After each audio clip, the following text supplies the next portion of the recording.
A second hazard facing mass movements is the NGO-ization of resistance.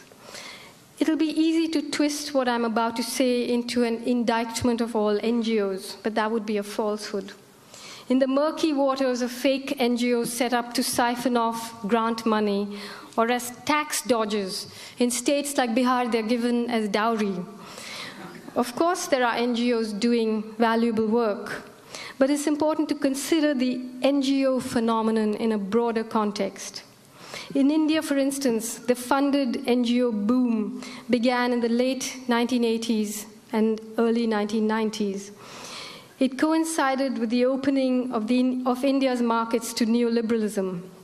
At the time, the Indian state, in keeping with the requirements of structural adjustment, was withdrawing funding from rural development, agriculture, energy, transport, and public health. As the state abdicated its traditional role, NGOs moved in to work in these very areas. The difference, of course, is that the funds available to them are a minuscule fraction of the actual cut in public spending.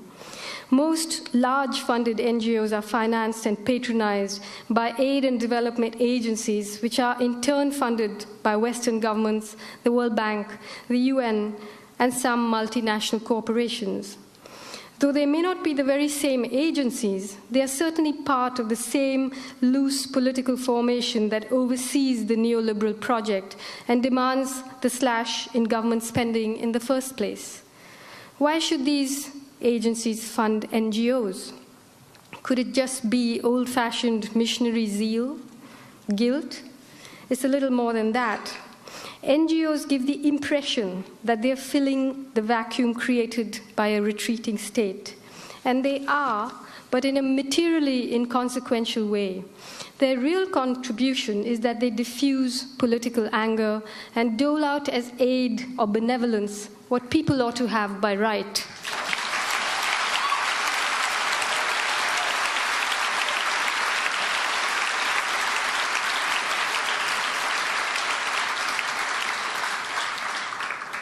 NGOs alter the public psyche. They turn people into dependent victims and blunt the edge of political resistance. They form a sort of buffer between the sarkar and the public, between empire and its subjects. They have become the arbitrators, the interpreters, the facilitators. In the long run, NGOs are accountable to their funders, not to the people they're working amongst. They're what botanists would call an indicator species. It's almost as though the greater the devastation caused by neoliberalism, the greater the outbreak of NGOs. Nothing illustrates this more poignantly than the phenomenon of the US preparing to invade a country and simultaneously readying NGOs to go in and clean up the devastation.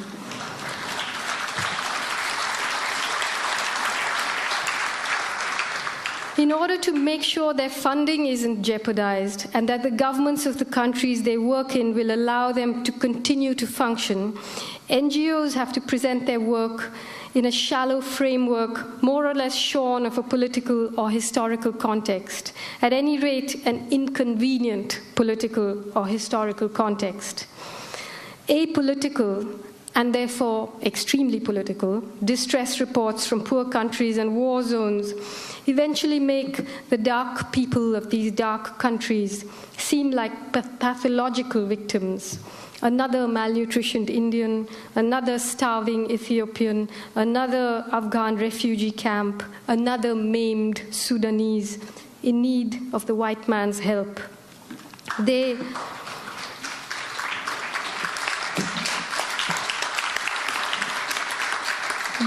unwittingly reinforce racist stereotypes and reaffirm the achievements, the comforts, and the compassion, the tough love of Western civilization.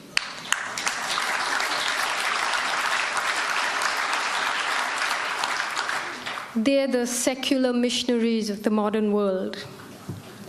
But eventually, on a smaller scale, but more insidiously, The capital available to NGOs plays the same role in alternative politics as the speculative capital that flows in and out of the economies of poor countries. It begins to dictate the agenda. It turns confrontation into negotiation. It depoliticizes resistance.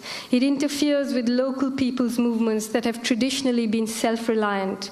NGOs have funds that can employ local people who might otherwise be activists in resistance movements, but now can feel they're doing some immediate creative good and earning a living while they're at it. Real political resistance offers no such shortcuts. The NGO-ization of politics threatens to turn resistance into a well-mannered, reasonable, salaried 9-to-5 job with a few perks thrown in.